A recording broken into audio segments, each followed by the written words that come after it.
Choose any woman you want, cowboy, the sheriff said. Then I'll marry the overweight girl. The sheriff's voice split the noon like a shot, and the square fell into a hard listening, stunned silence immediately. Choose any woman you want, cowboy, he declared from the platform. Every syllable sharpened into public law. A tall stranger stepped forward, dust falling from his boots, and answered with an evenness that felt like a dare. I will marry Eliza, the overweight girl. The phrase struck, and the town inhaled as one. Whispers snapped into sentences, eyebrows rose, and wagers formed behind cupped hands. Eliza, who had moved through markets and lanes like a shadow, found herself suddenly catalogued, flaws tallied, kindness overlooked, rumors lining up to explain the inexplicable. Her patched dress hugged a body that had learned to shrink, her palms trained to steady buckets, trembled now. Neighbors hunted for motives, secret debts, revenge, a long-ago promise, an illegitimate claim, a hidden inheritance. Each explanation fed the town's hunger for a tidy narrative. The sheriff's jaw tightened as curiosity pulled his practiced authority into something thin and uncertain. At the church porch, a widow froze mid-prayer. At the saloon threshold, a card player's breath stalled.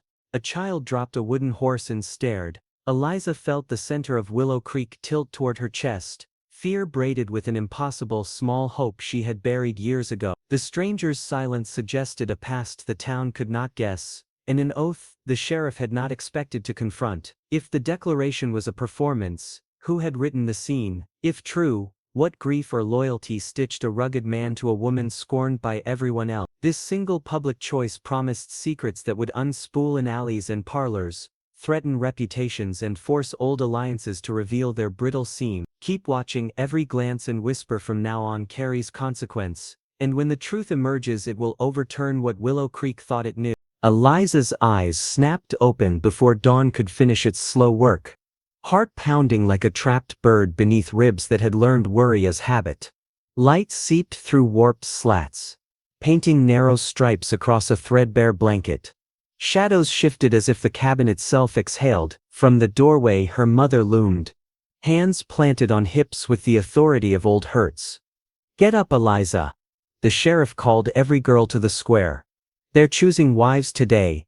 The words were flat, sharpened to a familiar blade that cut without surprise. Eliza clutched the blanket and tried to make herself smaller, as if shrinking could rearrange the town's opinions. Her mother's mouth tightened.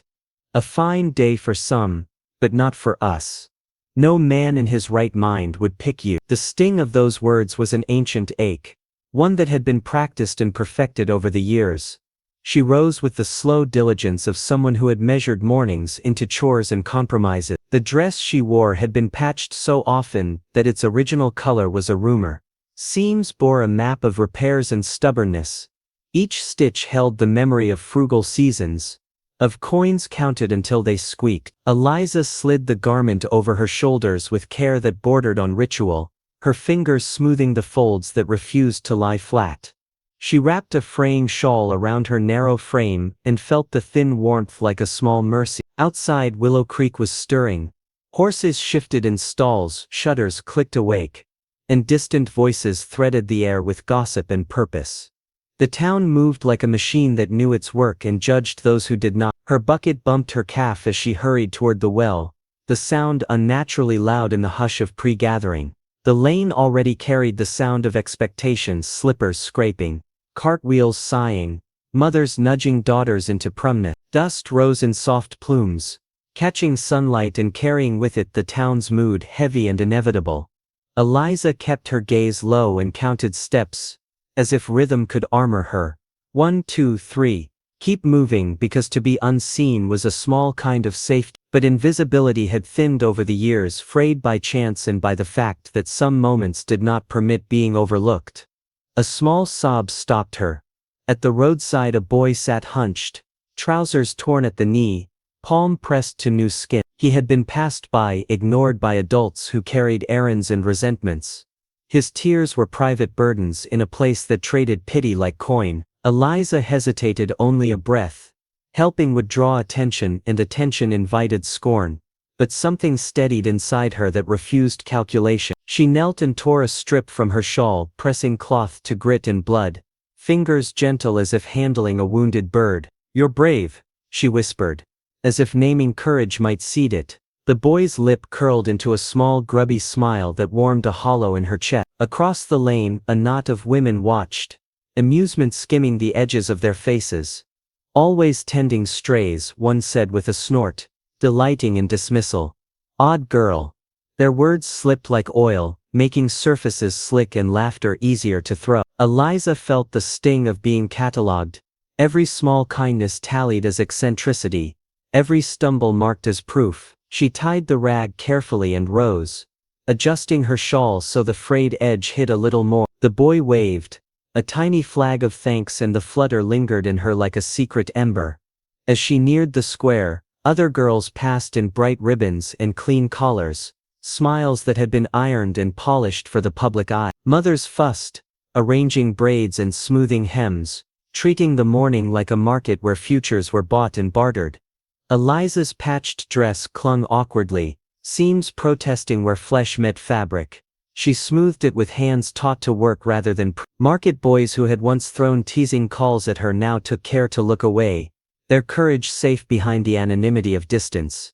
Her cheeks warmed with remembered taunts. In the back of her mind, the chorus of jeers rehearsed its old line. She paused a moment by the pump to look at herself in a wavered reflection. The woman who looked back was not a story the town welcomed. Her face carried a softness that others called a bulwark, and they called names for what they could not understand. For an instant she imagined walking away, leaving the square, leaving the expectation, but practicalities gathered like a net. The cabin needed hands, the family relied on presence, and absence felt like cowardice. She could not afford. Duty had waited. Eliza dipped the bucket into calm water, the rope rasping through fingers hardened by chores, and drew breath as if stealing a spine.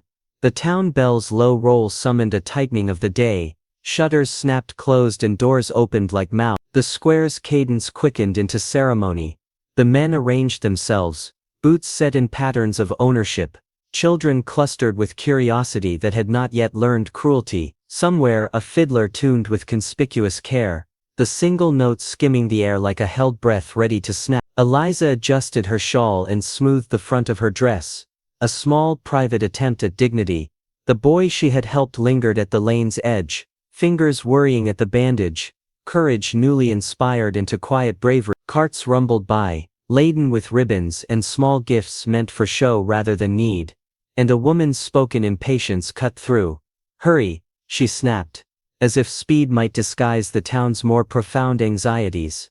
The market's hum became a chorus of expectation and speculation. Eliza stepped into the square itself with the practiced grace of someone who had rehearsed acceptance. A dozen eyes measured thread and freckle, kindness and fault as if tallying accounts. Under that collective scrutiny, she felt naked in a way that had nothing to do with cloth and everything to do with worth. Stripped to bone, her mouth wanted to protest, to tell the crowd that pity was a poor currency and that quiet strength grew in corners. They refused to visit, but propriety folded her words into silence. So she stood, shoulders hunched but steady, while whispers braided into theory that she might be keeping a secret, that charity or debt or some scandal tied a stranger to the thought of her. None of the whispered guesses grazed the truth, because truth often waits like a seed, quiet, until someone unexpected chooses to water it. For now she held her place and counted heartbeats, each one a stubborn drum against the din of a town that had decided how stories ought to end. The well was crowded with women in bright dresses and braided hair, conversation rippling like summer heat above the wooden planks. Eliza lowered her bucket carefully, hoping the movement might blur her edges and let her pass without notice. Her face hovered in the water's mirror, full cheeks, tired eyes, a softness that had become the town's shorthand for unworthiness. A remembered phrase struck her as if struck from stone: "No man will want you." She pressed her lips together and forced her shoulders down as if compression might make her invisible. Market noises folded into one another. A vendor cried the day's catch. A child shrieked with a dropped toy. A cart creaked past carrying bolts of cotton. The crowd's rhythm felt designed to expose, each step displacing dust that settled around people like a measuring ruler. Eliza hugged her basket to one hip, fingers seeking the wicker's familiar pattern for some steadiness. The smell of frying bread and saddle oil combined and rose like a curtain, enclosing faces and fortunes in a common small world. A boy perched on stacked crates spat words that were sharpened for sport and then called out with theatrical cruelty, "Dance, Eliza." The shot landed clean and practiced. 3 lads formed a loose circle and began a chant. "Stomp, don't dance. You'll crack the ground." Their cadence bent toward ridicule. By then it had grown into local tradition to mock what deviated from prescribed grade. Men on the edges smirked, and even mothers who measured futures by matchmaking found humor in another's stumble. Her skirt snagged against a splintered board. The world lurchingly slowed as carrots tumbled from her basket, bright orange dirt smeared, tumbling like small offended things. The crowd's reaction was immediate. Laughter burst and doubled, pointing fingers shaped like accusations. Children mimicked exaggerated, clumsy steps. An older man who usually sat at the tavern rubbed his hands together with comic relish. Eliza dropped to her knees without thinking, palms skimming hard-packed earth as she gathered roots and tubers with carefully practiced motions. "Why was I made this way?" she whispered, voice nearly lost beneath the market's den. No answer rose. Instead came commentary. "She's clumsy." Someone spat, as if condensed observation could explain the difference. A woman at the bread stall crossed herself and breathed a phrase about Providence, muttering as if moralizing might soften the edges of meanness. The town's kindness had an exchange rate, and Eliza had never earned enough to convert pity into dignity. Her fingers ached, but careful habit guided them. Each vegetable returned to the basket felt like a small repair. The boy with the bandaged knee from earlier watched from a lane's edge, offering a thin smile that warmed something hollow inside her for a beat. The small acknowledgement made the morning's sting less absolute. Kindness arrived like a thin blanket that did not erase cold but softened its body. When she rose, someone lobbed an apple that rolled to rest against her boot, a buffoon's token sealed with laughter. A group nearby mimicked a comic dance while the crowd howled approval. Eliza turned away, breath tight in her chest, and slipped into a narrow alley between the leatherworker and a feed seller to hide the wetness that pooled in her eyes. Shadows in that narrow passage felt cooler, less theatrical, and offered a temporary reprieve from clamor. Crates lined the walls, and the air smelled of tanned hides and old rope. For a few heartbeats, the market seemed distant as a bell's echo, leaving a hush that let her breathe and examine the smallness of her life. She leaned on rough wood and watched motes drift in a shaft of sunlight, thinking of how a single moment could be folded into a personal map of shame. Belonging in Willow Creek required transactions, early mornings thrift, silence when gossip swirled. She had paid in labor and modesty and still found herself counted as eccentric rather than embraced. The market's cruelty was not a single crack, but a pattern of tiny fractures, insults, sideways glances, jokes that settled into reputation like sediment. Over time these small chips made a person feel porous and fragile. Footsteps approached the alley.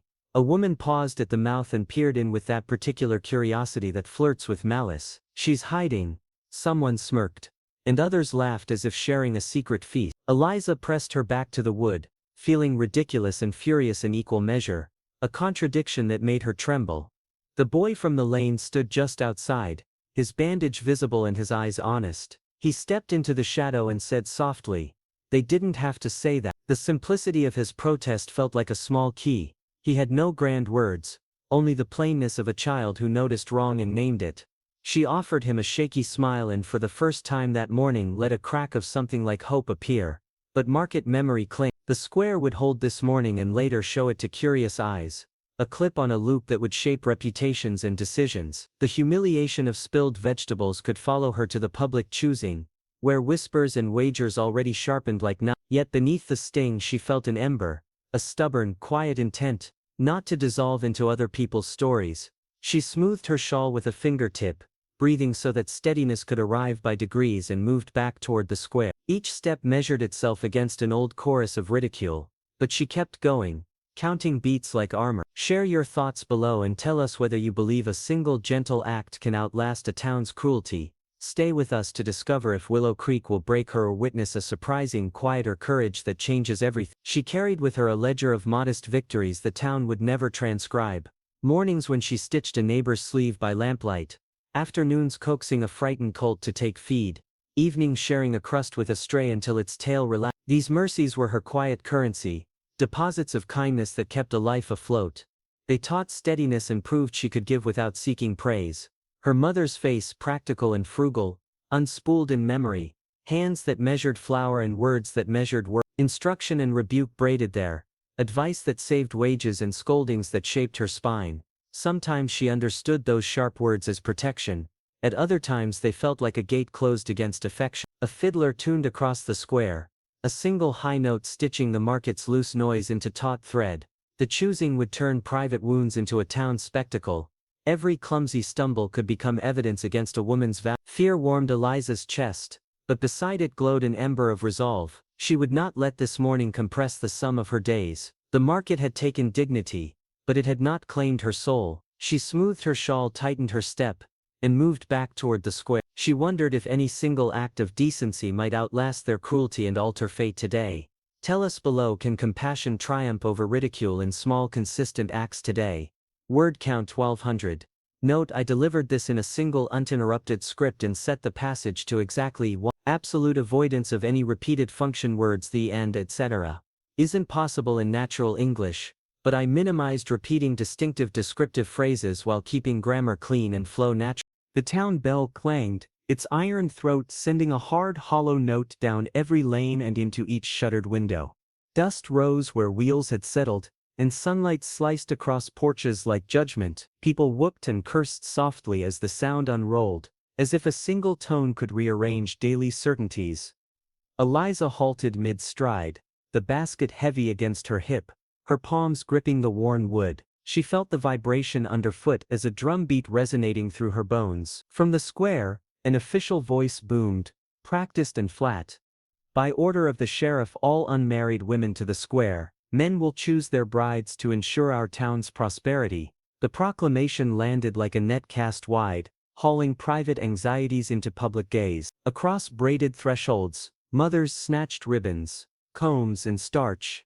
Daughters trembled while they were arranged into tidy expectations. In the cabin, light slanted thinly between warped boards, painting a harsh portrait of daily austerity. Her mother stood framed in the doorway, hands braced on her hips with the posture of someone who had learned to measure shame as a resource. Her gaze cut clean through the room and found Eliza with long practice at reproach. "Fix your hair, Eliza," she said, voice taut as a string, fingers already reaching for a red dress folded on a chair as if the cloth itself might be a solution. Eliza's hands were small and careful as she fumbled with pins and ties, each movement a private prayer against humiliation. The red dress was narrow and too bright, its seams pulled where they shouldn't, but compared to the ragged sleeves, it read as a mercy. A white cap was forced under her chin, stiff and smelling faintly of starch in the sunlight left on porch rail. She dressed as instructed, a ritual of compliance learned over the years when compliance cost less than scorn.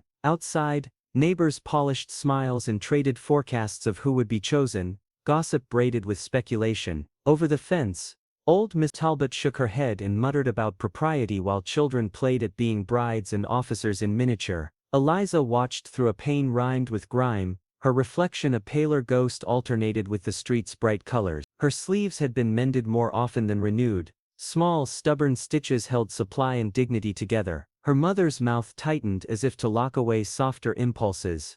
Duty had a voice harsher than affection. "Don't shame me more than you already do," the mother snapped, and the words landed heavier than weather. Fear and resignation braided themselves around Eliza's chest, but beneath them something like a brittle hope persisted, the sort that survives on small kindnesses. "You'll go," her mother said, the sentence a verdict and an order at once. "And you will stand there even if no one chooses you." Hands shoved at the folds of the dress until it settled, not comfortably but sufficiently presentable for the square's ledger of judgment. Eliza tightened the cap, its ribbon biting under her chin, then stepped toward the door as sunlight spilled over the threshold and over shame alike. On the stoop, a neighbor's remark scraped like a thumb across paper. "She's going too?" Imagine their face. Laughter threaded through that commentary, thin and practiced, designed to mask uncertainty with scorn. Eliza kept her eyes fixed on the ground because looking up meant measuring her reaction, and measuring her reaction required currency she lacked. Her steps were slow and deliberate,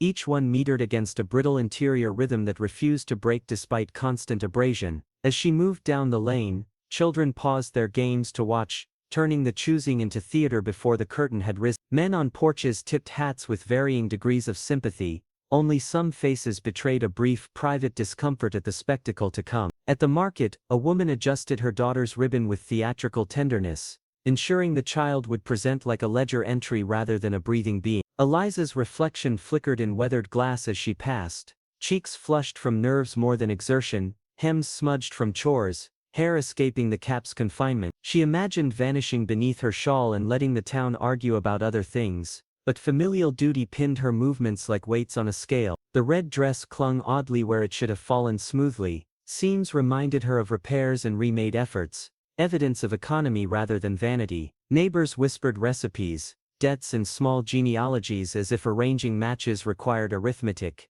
not. A cart rolled past, spilling hay and sunlight, scent mingling with gossip so that days and reputations bore similar textures. Her mother's back was a straightened spine of resolve as she pushed Eliza forward, a motion that was equal parts protection and cruelty. Inside, the cabin felt suddenly too small for breath. Outside, the street swelled with expectations that had been practiced for generations. She stepped into sunlight and felt each eye adjust like a lens focusing on an object previously ignored but now inconveniently present. The air smelled of dust, horse sweat and boiled coffee, aromas that belonged to everyday economies of survival. As she walked, a man across the road shook his head and spat a comment meant to instruct the morning on limit. Children echoed fragments of adult ridicule, without understanding the weight that such echoes carried. Long after the voices fell silent, Eliza counted the boards beneath her feet, not to calculate steps but to create an internal rhythm that kept panic at bay. Her palms warmed with the strain of holding the basket. The weight reminded her of chores completed and tasks awaiting return. She kept breathing in the pattern taught by people who endured by dividing concerns into manageable duties. A woman once whispered that dignity could be stitched on like a new cuff.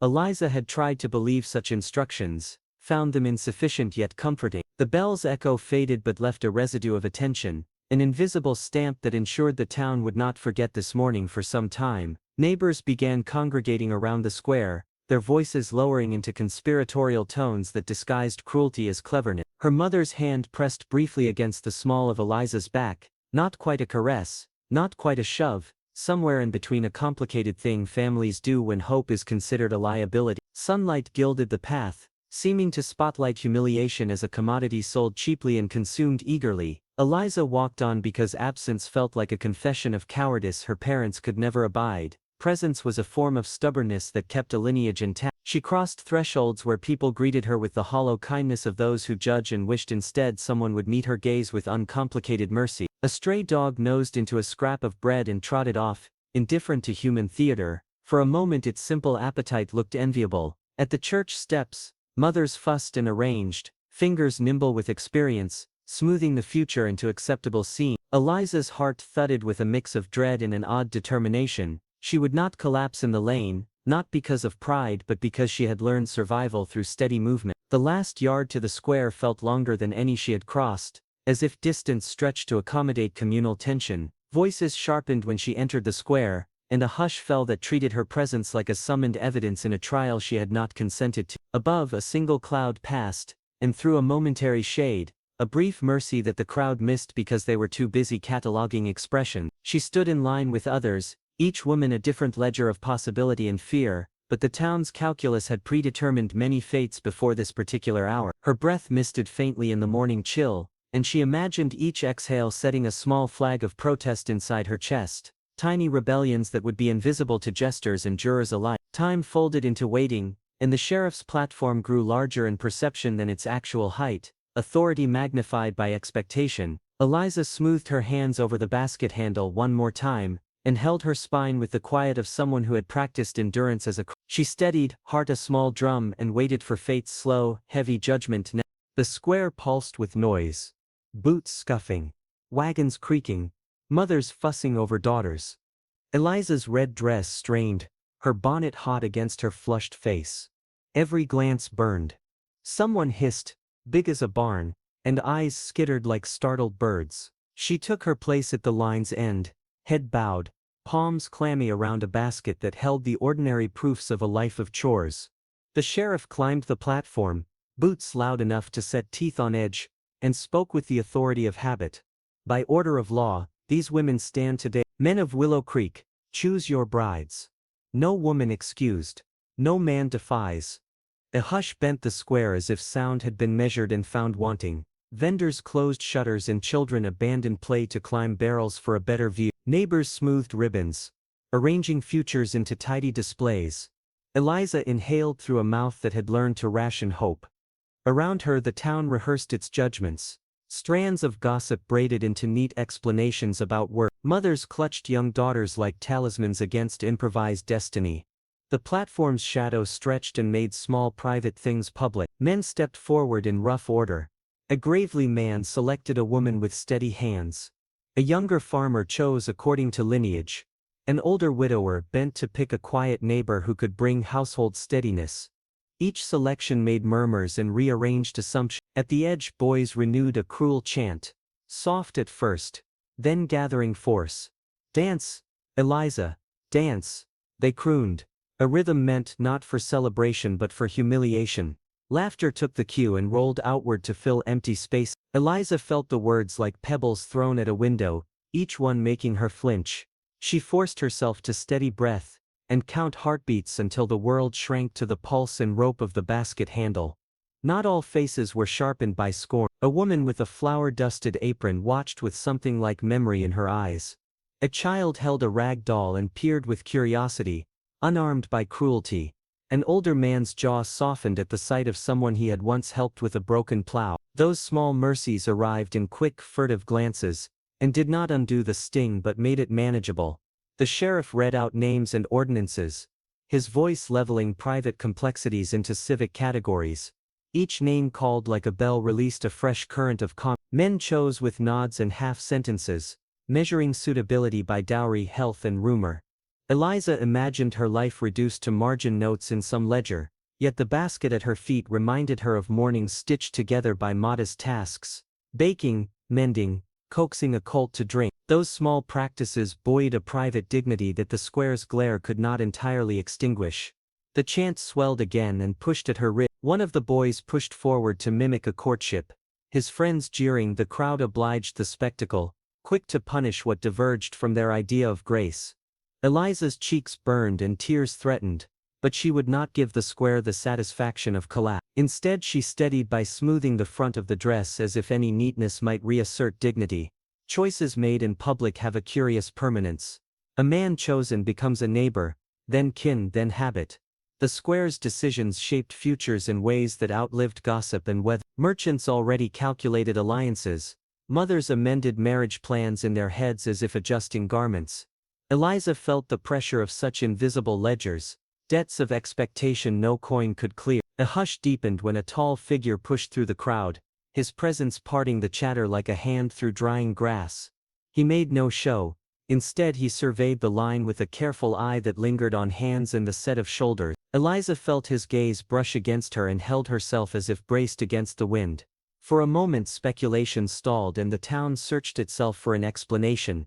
An old debt, a promise kept, a vendetta satisfied. As noon neared, heat pooled on the square and threads of dust danced in the sunlight.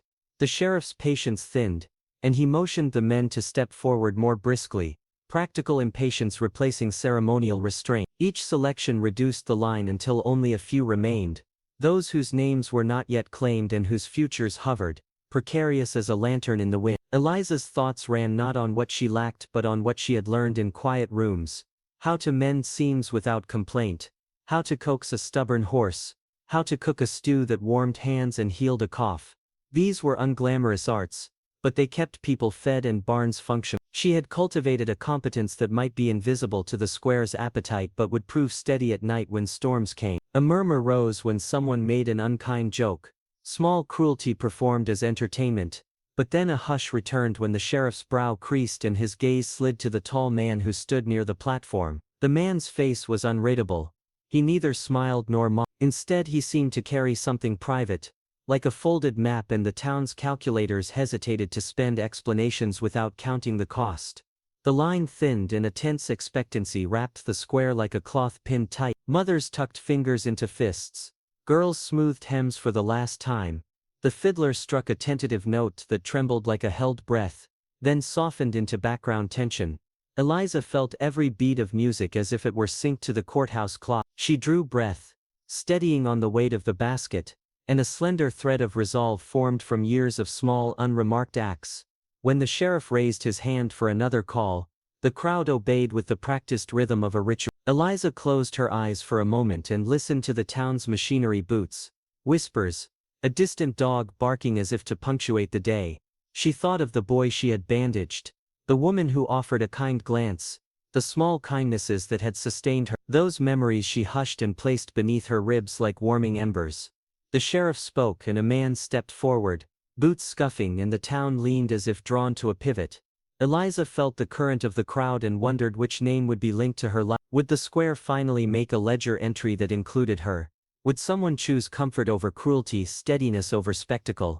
The questions hung like banners in the air, and the crowd held breath as if bracing for a storm or a gift. Tell us your predictions below and follow Eliza's path to discover whether the town's verdict becomes her prison, or the first hinge of a life remade. Stay until the end. Every glance, whisper and step from this moment forward will matter. And when the true motive behind the tall stranger's watchful silence is revealed, it will change Willow Creek forever.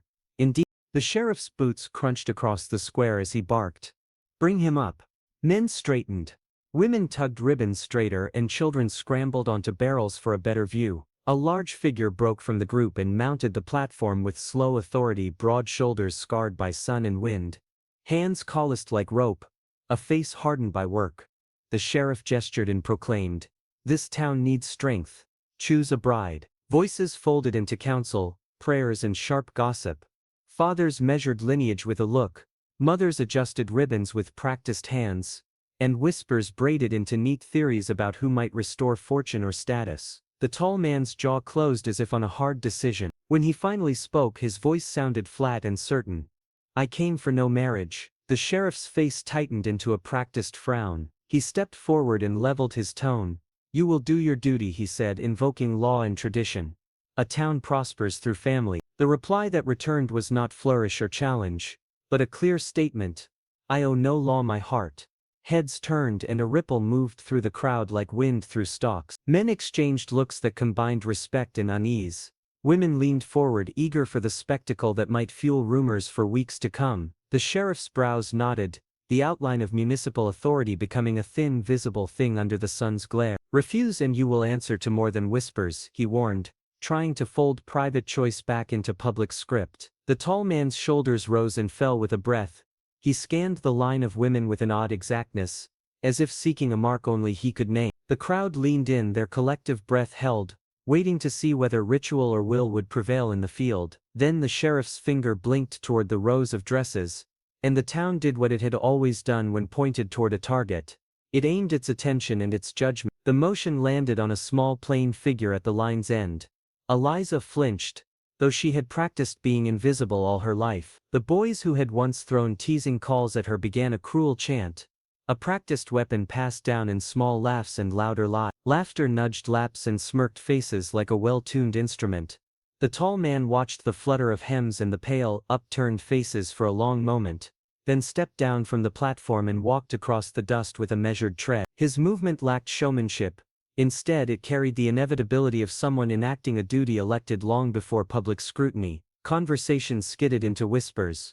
Promises, old debts, fragments of names gleaned from letters and tavern talk. The town tried to fit the scene into its accustomed patterns, but the available explanations did not quite fit. When the man reached Eliza, he did not bow or preen. He stood enormous and quiet, the hush that dropped over the square feeling like a cloth laid over rumor. He inclined his chin and asked in a low voice that nonetheless bore across the dust, "Will you come with me?" The question was simple and startling precisely because it bypassed performative rhetoric and offered a choice that belonged to two people rather than a spectacle the whole town could own. A chorus of scoffs rolled like a thin thunder through the edges of the crowd. A mother near the platform tugged her daughter's braid as if to pull back propriety, while an older man's mouth tightened with the calculation of a life kept neat by rules. The sheriff's hands clenched on the rail. Civic script bristled under this private insistence, yet the man held out his arm without flourish.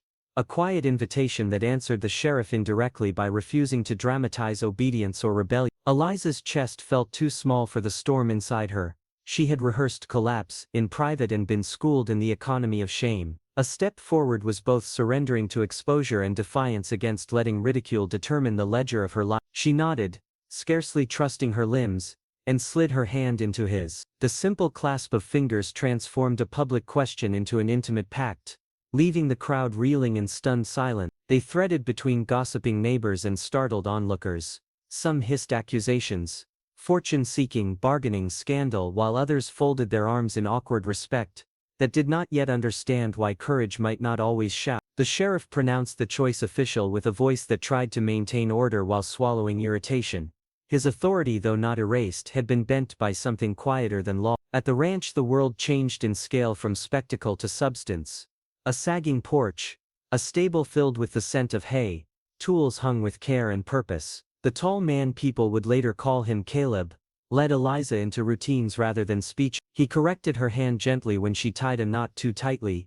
He praised the steadiness in her strike when she drove a peg. He showed rather than proclaimed how to feed a colt and mend a fence. The lessons were small and precise, the kind that teach competence and confidence rather than public position. Days settled into a rhythm of sweat and lamplight. Caleb rarely offered long narratives. He made his past legible through patient acts. A bread loaf placed on the table without ceremony, a blanket shaken and folded, a saddle adjusted until it fit the horse and the rider alike. When she faltered at tasks, he instructed without scorn. When she found small victories, he allowed a smile that kept gentle edges. Trust accrued not by announcement but by repetition, and repetition became a language both of them understood. Word of the choice flowed back to town in trickles and then in torrents reshaped by temperament. Some called the act madness, others called it courage. A few murmured that debts owed to memory explained defiance better than scandal. The sheriff muttered about precedent and the friction between custom and private vows. Mothers measured their daughters anew, considering whether unorthodox commitments might someday become models or warning. Yet behind fences 2 lives were being tended with steady work, and that steadiness made gossip crack and crumble when measured against real, consistent care. When Eliza returned to the square to trade or fetch supplies, whispers followed like shadow, but small shifts emerged. A neighbor borrowing a tool discovered a ready hand. A child who once mimicked market taunts greeted her with civility. An elder paused to ask advice about mending rather than offering a scoff. Not every face softened, but certain mercies accumulated into a different communal memory. Caleb's refusal to comply with theatrical expectation had been loud because it shattered ritual, but its heart was quiet because it answered a private ledger he would not betray. He did not choose spectacle. He chose fidelity, and fidelity became visible in how he and Eliza handled barns, bread, and weathered evening. The square continued to hum with opinions for a while, yet the pair at the ranch stitched a life by labor and by small, steady proofs that changed perception more slowly and more lastingly than any shout. In time, Willow Creek learned to accommodate what it could not erase.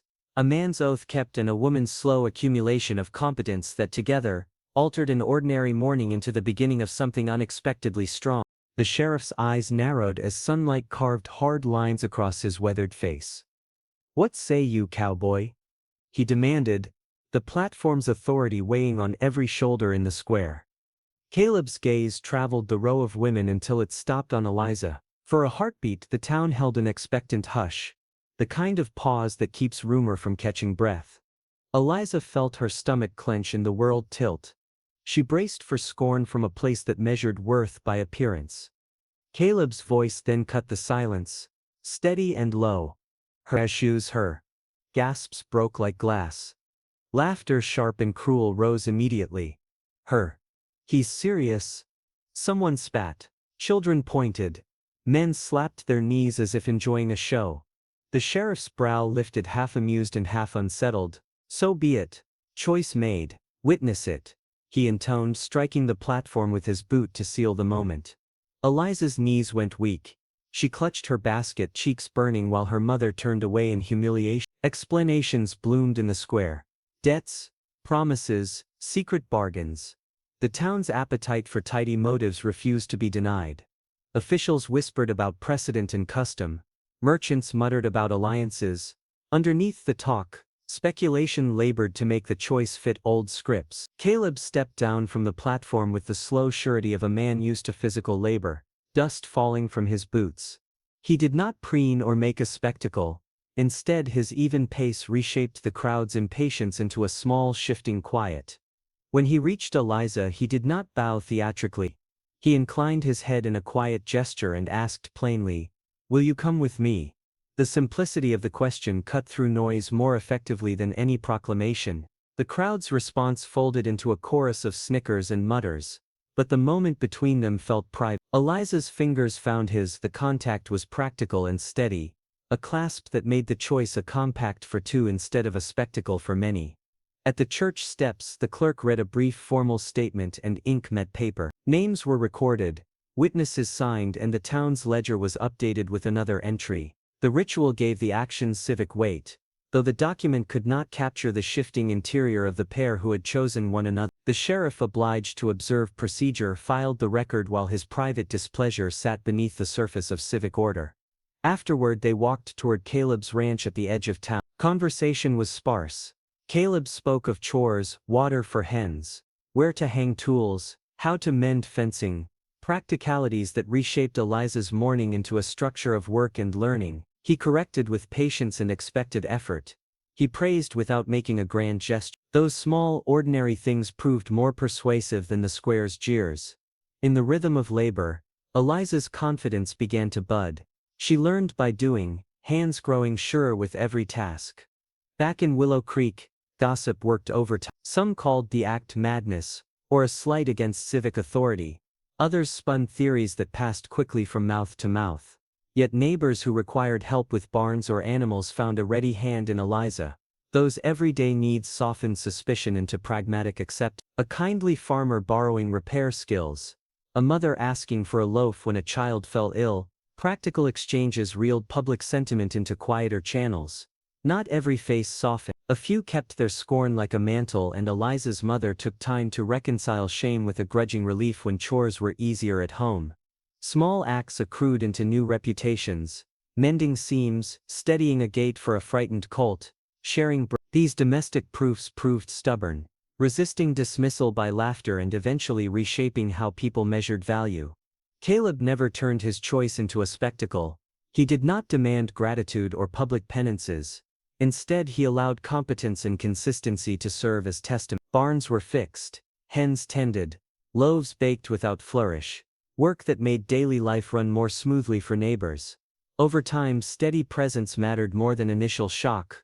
For a town that prized utility, usefulness replaced ridicule as the dominant register of work. The record on the church steps remained a simple line in the clerk's book, a civic artifact of the day. What persisted beyond ink were hands that worked and a quiet partnership that answered prejudice with practice. The choice that had shocked Willow Creek became for many an awkward turning point that the town learned to accommodate. Some gossiped for seasons, but others moved on because their lives required practical cooperation more than moralizing. The weeks that followed stitched small moments into a new pattern. When a storm tore shingles from a neighbor's roof, Caleb and Eliza climbed ladders and worked together. A farmer with a broken cart found Eliza steadying the load. A child who once mocked her asked for sewing help and left with a wildflower. At the market, gestures shifted. A baker who had jeered now called when bread was needed. A mother asked for a pie when a child fell ill. Caleb rarely explained his motives. Once by lamplight he opened a locket with a faded portrait and said only that specific promises lodge in a man's chest until kept. That quiet confession settled into deeds. He tended animals, mended fences, and let constancy argue louder than any headline. The sheriff's role remained, but its moral certainty had been punctured by an act steady enough to bend opinion. Months passed and townsfolk measured one another by their daily contributions rather than gossip. Eliza rose earlier and found pride in chores that once felt like punishment. She kneaded dough with confidence, mended harnesses cleanly, and steadied a frightened foal. Practical proofs accumulated into a reputation more durable than ridicule. The square still remembered the choosing, but the ledger that mattered recorded how neighbors stood when storms blew through. In time the shock faded into routine, and a day that had stunned Willow Creek became a hinge on which two steady lives turned. The scandal softened into a lesson. Sometimes courage is quiet and fidelity kept every day quietly remakes what mockery tried to ruin. The town learned that steady care often outweighs spectacle. True. The walk from Willow Creek to the ranch stretched longer than Eliza expected, each step measured by the echo of town voices. Mockery trailed them like loose rope thrown behind a wagon. She felt the weight of words more than the weight of the basket. Phrases about pity and scandal layered onto old insecurities until the prospect of shelter seemed both mercy and punishment. Caleb kept his face composed, not offering an explanation, his stride deliberate and steady as a man who preferred action over speech. Beyond the last fence the noise thinned, and the air took on the dry, honest smell of hay and iron. They crossed the threshold without fanfare.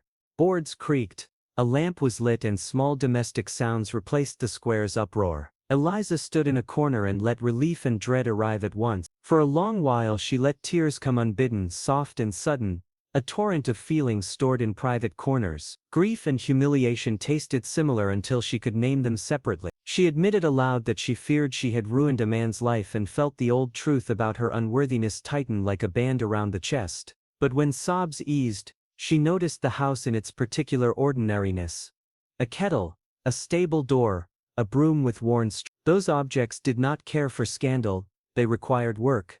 Caleb moved about with calm purpose, showing how tasks were done rather than explaining motives. His hands were firm and unhurried as he filled a basin, tied a knot and checked a horse's blanket without comment. Those motions taught a kind of safety she had not expected. In the days that followed, a pattern formed around chores and care. Caleb taught her to test water for foals, to stack feed so it stayed dry, to sweep porches with strokes that made surfaces tidy rather than merely clean. Where once mistakes earned laughter, here errors became steps in a lesson. Spill the grain, straighten the sack, measure again and move slowly. Her hands learned precision, her confidence accrued in small increments rather than grand declarations. He showed her how to mend leather straps so a saddle would not slip, how to loosen a stubborn hitch without ripping the cord, and how to warm dough by touch until it yielded to pressure and rose. She baked loaves that were simple but nourishing, and he ate them with steady approval rather than exaggerated praise. Praise mattered because it arrived at work and repetition,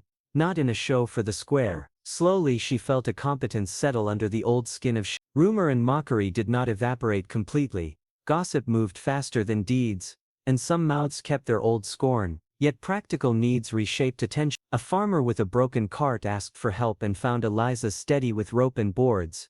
A neighbor with a fevered child requested bread and took comfort in a warm loaf. These exchanges did not erase the memory of the square, but they added new evidence into the community ledger. Usefulness, reliability, hands that could be trusted in a storm. Small acts accumulate into a reputation. Children who had once mimicked her gait learned to accept her presence without cruelty. An elder who had snickered now asked for mending and listened, surprised when she offered careful instructions. Caleb continued to live simply, refusing spectacle and preferring service. His silence in public became a kind of statement because it was followed by steady action at home and in the fields. One evening after the lamplight warmed the kitchen, he opened a small locket and let her see a faded portrait. He did not explain the whole story, he only said in a quiet voice that certain obligations remain with a man. Commitments formed before town judgments have any say. The admission did not require drama, it simply gave a reason that connected silence to fidelity. For Eliza the truth of those few words mattered because it anchored action to history rather than whim. She began to believe that his choosing her had been less an affront to custom and more an answer to something deep and steady in his life. Confidence grew like a small plant pushed toward light by repeated care, not by a single loud assertion. Days became ordinary in a way that felt luxurious compared to public humiliation. Storms came and they worked together to patch roofs, lift broken rails and mend torn sacks late into wet nights. Neighbors began to turn to them for help. Practicality softened judgment into cooperative exchange. Eliza's movements gained grace from repeated practice. She tied knots with confident fingers, rode a horse without trembling, and learned to calm animals with a quiet voice. Her features, once measured solely by mockery, now bore marks of industry and people noticed without needing to make spectacles of their notices. In the square, those who clung to old jests kept their remarks, but fewer people laughed with such eager cruelty when they saw how the couple worked and provided. The county clerk still had the record of the choice, but the living proof of partnership mattered more to daily life than ink on paper. At dawn, Eliza watched light move across fields and felt the town's noise recede into something ordinary. Memories of that public moment remained, but had lost their power to dictate breath. She and Caleb set routines that made life predictable and solid. Shared coffee before chores, mending fences in tandem, baking a loaf for a neighbor when illness swept a house. Neighbors began to rely on them for work rather than gossip. Children who once mocked learned new gestures of curiosity and kindness. Her mother adjusted in her own time, stubborn habits softened by the fact that daily tasks were now easier and dignity could be practiced. Caleb rarely spoke of motives. His fidelity showed in care and repetition, and that steadiness mattered more than any explanation. Sometimes a passerby still muttered an old joke, but fewer people laughed hard enough to wound. Practical kindness proved more durable than rumor. When a storm tore shingles from a roof, hands that worked together drew more gratitude than any scorn merited. Eliza learned to ride with confidence, to stitch leather that lasted, to command a frightened colt with a quiet voice. Those skills became evidence that she offered value to her community beyond shame. Over months, a gentle shift arrived.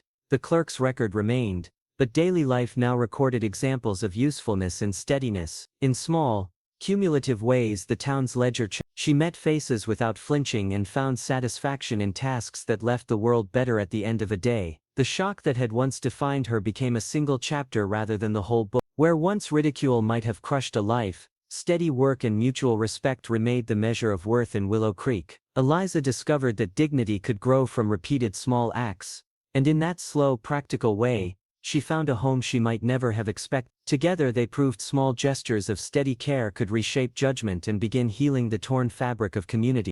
Weeks after that crowded morning, Willow Creek Square buzzed anew, but the tenor of curiosity had changed. Whispers weighed heavily with a mix of suspicion, astonishment, and a slow, grudging interest that grew from necessity more than malice. People who had mocked turned their heads as Eliza and Caleb walked through the market, voices chasing them with neat questions shaped like accusations. Why keep her? What does he see? Some insisted scandal had found a new form. Others muttered about promises kept beyond sight. Eliza felt old anxieties rise with each echo, small ghosts of public cruelty walking at her heels. Her steps faltered until Caleb's hand found hers in the square's center, a quiet tether that steadied breath and spine. He lifted his chin, and with a voice that did not need theater, announced to the cluster of faces narrowed by judgment, "She is my wife." The simplicity of that claim cut through chatter like a blade through cloth. The square grew silent as if sound had been recalled. A few scoffs tried to fill the space, but they sounded thinner than before, as if habit alone could not reconstruct the volume of derision. Eliza felt heat in her cheeks, but this time it rode a new current, the first flicker of pride that did not belong to shame. She raised her head because his words permitted her to stand upright. The boys who used to chant dropped their hands at once, uncertain where mockery ended and consequence began. One of them, face still flushed with earlier cruelty, met her gaze and turned it away, a private reverse that hinted at lessons learned too late for simple regret. Caleb did not demand applause nor perform statements of devotion. Instead he held her hand and let deeds speak where words would have been loud. A fiddler struck a slow, melancholy tune and then softened the melody into something tender. People felt the shift and watched. Eliza addressed the circle of faces that had once hurled jeers, choosing to speak without venom. "You laughed when I stumbled," she said, voice steady though her heart leapt. "Tonight I will dance. Not for you." Her words landed like a pebble dropped into a pond that spread calm ripples rather than crashing waves. Then, without ostentation, she placed her hand on Caleb's arm, and together they moved. He guided her with patience, his arms shaping a space where she could learn steps without fear. The crowd watched as a private act became public proof that small mercy could reconfigure reputation. At first applause came like hesitant breath, soft clapping that tested the air. Then it swelled as neighbors found their hands joining in something close to celebration. The sound surprised even those who had expected only scandal. Some faces were wet with a moisture that was not mockery but the recognition of courage and a bond forged in dirt and long days, rather than in headlines. Caleb murmured into her ear, "You're braver than them all," and the phrase wrapped around a new courage in her ribs. Tears came, but they were not of shame. They were honest and hot with reclaiming of self. When the fiddler shifted into a faster reel, Eliza danced with a grace none of the town's barbs had imagined. Her dress swirled and her feet found rhythm under a sky that had once been heavy with judgment. Applause rose in waves, sometimes half embarrassed, often sincere, then loud enough to carry beyond the square. People who had once measured her by rumor, now measured her by movement, by how she stepped, sturdy and hand in hand they finished the dance and did not hurry away. Instead they walked through a slowly changing town with steps that felt like acclaim. That night, around hearths and in doorways, Debates continued, but new stories threaded into old ones. Stories of bread shared, barns repaired, a child mended, a stubborn mare calmed by a patient voice. Pragmatic neighbors began to call for help with chores, recognizing usefulness over spectacle. An elder who once snorted at her presence now asked Eliza's advice on mending. A widow borrowed a pie and returned with a nod that meant more than words. Not all antagonism vanished. Some tongues kept their old cruelty, but their reach lessened where steady competence had taken root. Over the weeks, a ledger of small deeds accumulated. Mornings that found Eliza rising earlier to feed hens, afternoons spent mending broken harnesses, evenings of slow sewing that left garments stronger than before. Those quiet acts mattered to neighbors whose lives depended on hands that could mend a roof after a storm or tend a sick child. The sheriff's record listed a formal choice, inked and witnessed, but what mattered most was the daily proof that followed. Caleb did not justify himself with speeches. He lived into his decision by steady work and by refusing to let public opinion dictate the value of private vows. In time, the town's ledger shifted slightly. Gossip that once filled porch corners thinned and pragmatic requests replaced snide questions. Children who had learned to mock imitated instead of curious gestures and later kindnesses. Their laughter turned warm, and sometimes they paused to watch Eliza braid a ribbon or teach a youngster to tie a knot. Her mother adjusted to routines that eased household burdens, and where shame had once ruled, a cautious practical acceptance arrived. Neighbors watched as fidelity and competence quietly reshaped social currency, and even those slow to forgive found their needs drawing them into mutual dependence. The couple tended fields and animals, patched fences and shared bread with those in need. Each hour of helpfulness made the town's old verdict seem less absolute. Before long, the square served not merely as a stage for humiliation, but as a place where small acts of courage could be witnessed and honored. Eliza discovered a grounded confidence that did not depend on approval, and Caleb found a steady companion in work and in the household. Their partnership became a model of steady care rather than sensational defiance. Daylight softened over fields where gossip had once ruled, and the couple's work became an example of endurance rather than scandal. The sheriff still encountered people who recited that old joke, but fewer found cruelty amusing when those same mouths asked for help during storms. Children who had mimicked harsh calls learned instead to imitate careful hands and gentle words. Elders observed small kindnesses and nodded. The road ahead would not be free of judgment, yet steady proof had shifted the balance. For anyone watching, the lesson was simple: fidelity and usefulness remake reputation more surely than spectacle. Subscribe to Starlight Stories to follow their slow, brave life, and tell us where you're reading from, so we can weave your place into our next tale.